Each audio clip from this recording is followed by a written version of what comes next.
Hi, hello, and welcome to our virtual Q&A. My name is Anto Astudillo. I'm one of the programmers of this year's NewFest, and my pronouns are they, he. And today we're here with Vuslat, Karan, and Burcu, Melekoglu. They are the directors, filmmakers behind Blue ID, and so I welcome both of them. Thank you so much for joining us today. Thank you so much to you, Anto.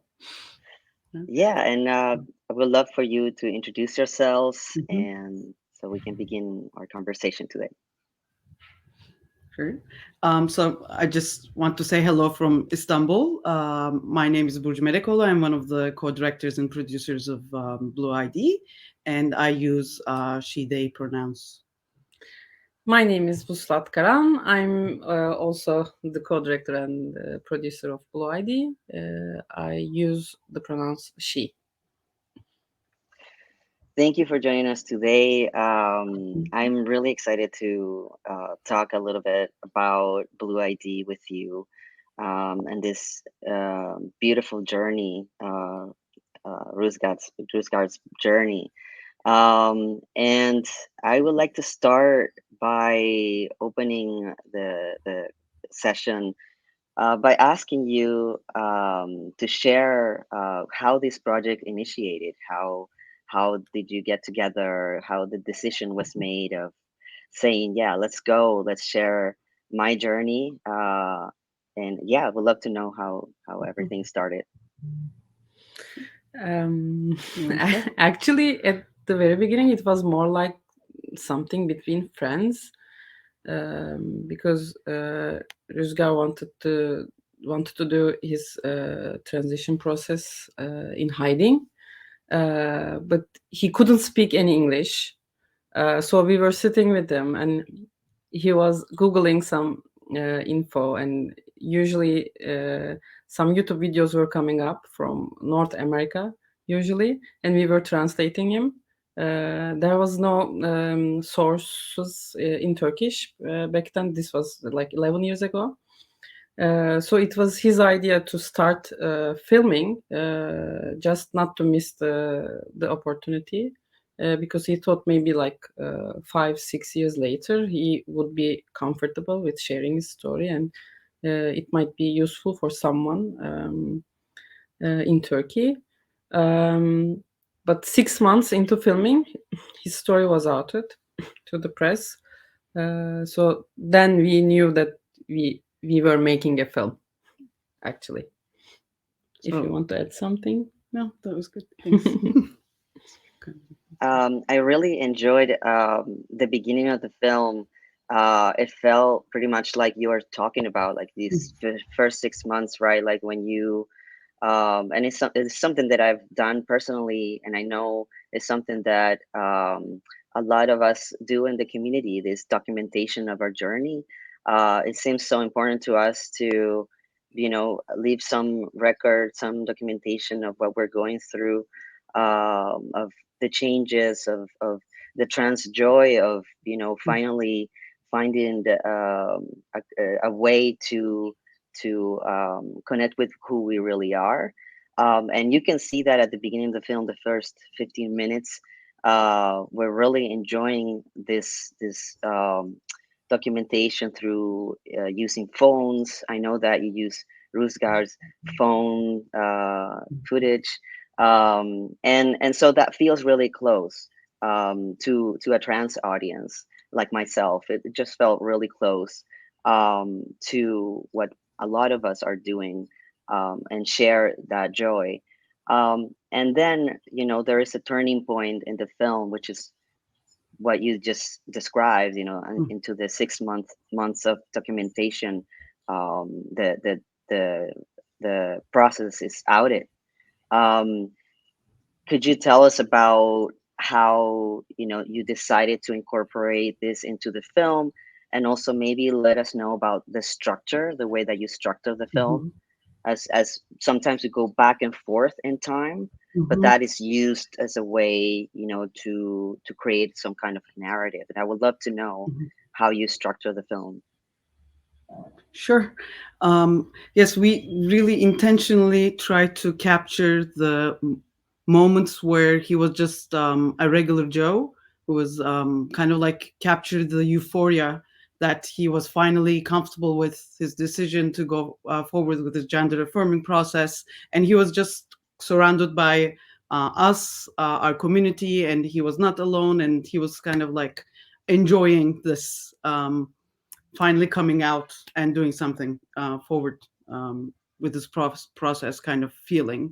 So we wanted the audience to feel that, firstly, the intimacy of the footage, that it was kind of like coming from a place of comfort, that we're like, because that's how it was actually. Like when Vuslat talked about how the outing changed our production, it also kind of like changed the story and the way that we thought about structuring the narrative as well, eventually.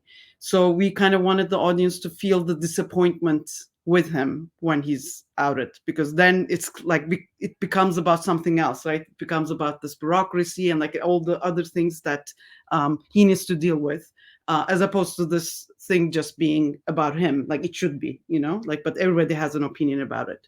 So we wanted to create that intimate space so that the audience actually gets to know him as him, like in the most comfortable place that he's been, which is why the film opens with him working out and like him at peace with his body and so we definitely, even though we're like cis, like we wanted to make sure that we make the film with trans audiences in mind as much as we can, so we really didn't want to make that typical before after film, even though that's so like the way that we wanted to structure the narrative was that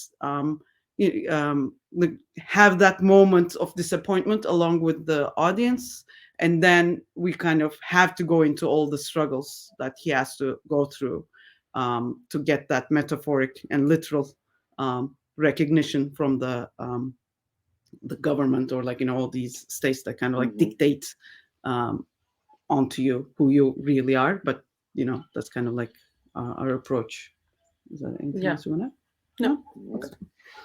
Yeah, I could truly feel that, like watching the Mhm. film. I have to say, when I started watching the film, I was concerned because at the beginning you have some trigger warnings about misgendering, about transphobia, about hateful speech, and I've Mhm. seen many films about transitioning that are very difficult to watch because of that, and I was like, is this going to be another one? Mhm. But then I really appreciated that you told the story so closely from Rusgar's perspective, because then I felt that I was with Rusgar throughout the piece, and I was rooting for Rusgar, and totally being with him throughout.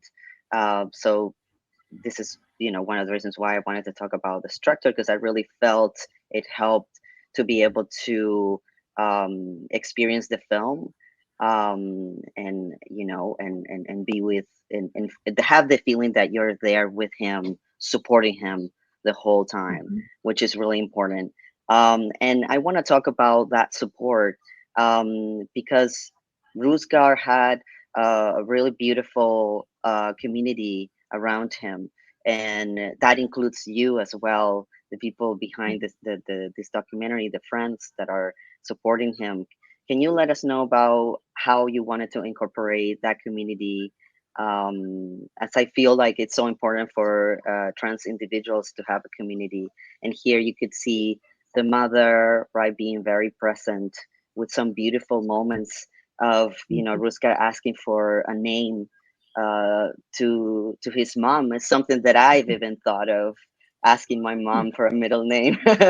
um, and so, yeah, can you tell us about how you incorporated the community into the film? Film. Yeah, we didn't want, because the way that went once he was outed, like it just felt like, because it was kind of like an unknown kind of idea. Like Turkey had a lot of trans women celebrities before, but this was kind of like a first um, thing, like a Yes. visible trans masculine figure. So like in the media, the way that it's represented, like he seems like so alone, the way that they have like, like when somebody's like talking about someone, then it becomes a non-person almost. So we just wanted to make sure that his personhood, along with his community, along with his loved ones, with family, with his chosen family and his biological family, comes across, but not in a kind of not in a way that we make it useful to allow for cis audiences to empathize with. So we didn't try to use the family as like, okay, that's, oh, I can empathize with the mother, then I can, indirectly empathize with Rüzgar. So we just wanted to make sure that they're there just enough so that he doesn't feel alone, because that's the truth, and it's that's how we experienced it. Yeah, this But is why we didn't do any like sit down down interviews or anything with the family, for example.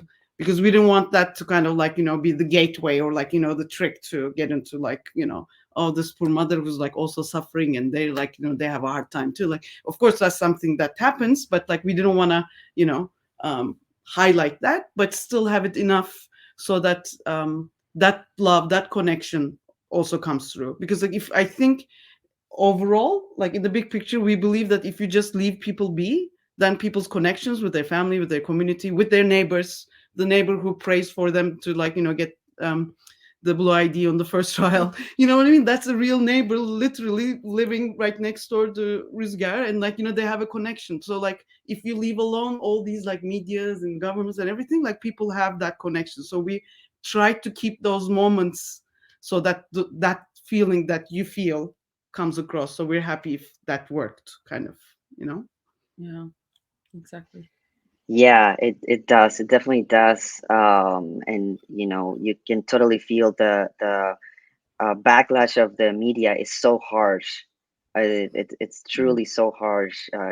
It's hard to understand, but at the same time, even though maybe the media hasn't been that way here in the US with certain actors like Elliot Page, for instance, still, the country has been creating anti-trans bills and, passing anti-trans and LGBTQ community bills. So it's still there, that resistance, that pushback.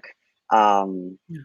and adding these beautiful moments, it really helps create that connection. And there is a level of the film that I really see throughout, which is the question of why making the film, right? But there are truly really key moments, which are the legality of changing the name, or changing the ID, right?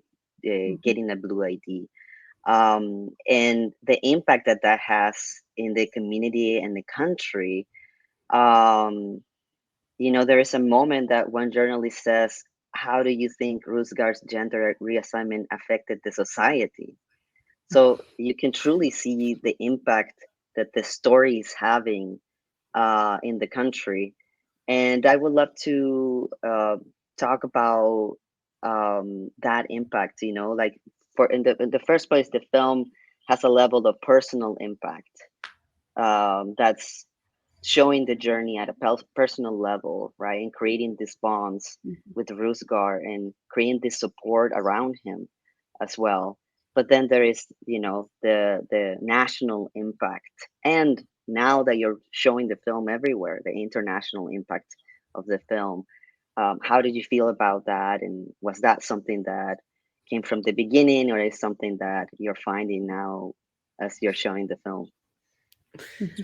Actually, it started with our community, first of all, because since Rüzgar's story, as Burcu said, was the first visible transmasculine story for people, for mostly for trans men, they weren't have they haven't they didn't have to explain themselves in long sentences. They were just saying, "I'm like Rüzgar," to their doctors, to their families, for example. We heard a lot of stories like that. We haven't shown the film in Turkey yet, but we will. We've We only are trying seen to it. finish the international journey of the film first.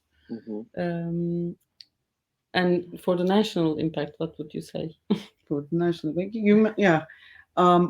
I think because like just like US or like everywhere else, I think there's or like Russia and like all the countries that kind of having rolling back of rights or like that's kind of like having the similar discourses around LGBT, especially trans rights.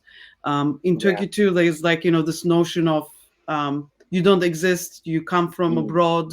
This is something that's that wasn't the case 10-15 years ago. So I think the presence of this story, the presence of him being visible, and everyone else like in the community that's kind of coming together when you watch a film together, and like that's kind of like saying that, like the film says, we're here, we exist, and we're not going anywhere. So I think like in the like even though the film is like a personal story and he cannot represent all of the trans experiences obviously, but it kind of speaks to the larger communities, the larger queer community, in terms of just saying no, we're here. And I think that's kind of like the very first impact that it has, but it's also very important, we think. Yeah, and like that sentence that Ruska says, "I'm gonna go back to being an actor to be visible." It's so key as well. And I truly want to say thank you, Rusgar. And I wish Rusgar was here, but thank you Yeah, so yes, much because I know, like it truly is a portrait of trans resilience. And honestly, I wish we didn't have to go through so much, and I'm gonna get emotional here, but I'm just so touched by his story, and I'm sure it's going to touch so many people in our community. It's so important to have stories like this, and I just want to send all my love to Rusgar, to his family, yes. to his friends, to his community, and to you for doing this film, and showing it everywhere. And I wish you the best in your screening in Turkey, and please let us know how it goes. I will ask you over email. Yeah. Sure. Sure. um, so And thank yeah, you so thank you much so for Thank much. you. yeah. Thank you so much. Really, Yes, it's this is really definitely special special for for us. us. Thanks a lot. Yeah, being at New Fest, and yeah, let us know how it goes. It'll be great. Thank you. Yeah, we'll Thank let you know. you. Have a good day. You And yeah, too. thank you everyone for joining us today. And yeah, like we invite you to watch the film Blue ID, and also to watch all of the work that we have at New Fest, where we have so many trans directed films this year. I'm really excited about it. So please check the program in our website and try to make it to some of our in person screening if you're in New York. And yeah, thank you.